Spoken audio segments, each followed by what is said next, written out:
لە ناوەڕاستی ئەم مانگەوە شەپۆلێکی گەرمای بەتینی نائاسایی کیشوەری ئەوروپای گرتووەتەوە و لە هەندێک شوێن پلەکانی گەرما 40 پلەی تێپەڕاندووە. لەوانە لە فەڕەنسا و ئیسپانیا و ئیتالیا و بەریتانیا و ئەڵمانیا و ژمارەیەک وڵات و ناوچەی دیکە. ئەو شەپۆلی گەرمایی کیشوەری ئەوروپای گرتووەتەوە بێپێشینەیە و پلەکانی گەرما هەموو پێوەرەکانی شکاندووە.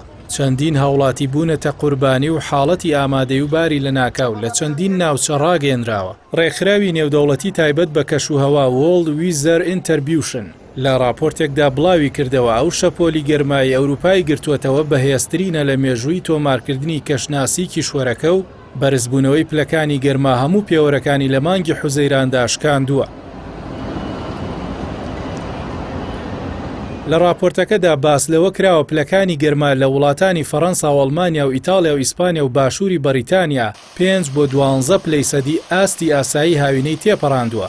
بە تایبەت لە کاتێکدا مانگی حوزەیران بە گەرمترین مانگی ساڵ لە ئەوروپا دانانرێت. بەوتەی زانایان پێشبینی ڕوودانی شەپۆلی گەرمای بەتین لە مانگی حوزەیران 50 ساڵ لەمەوبەر بە ئەستەم دەزانرا.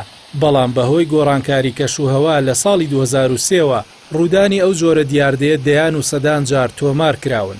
زانایان دەڵێن ئەو شەپۆلە گەرمای ئەوروپای گرتووەتەوە ڕووی نەدەدا ئەگەر گۆڕانکاری کەشوهەوا نەبوایە و بەهۆی چالاکیەکانی مرۆڤ کە بەرزبوونەوەی پلەکانی گەرمای لە شەواندا لەم هەفتەیەدا چەندین هێندەی پێش و زیاد کردووە بەراورد بە 2 دەی ڕابردوو.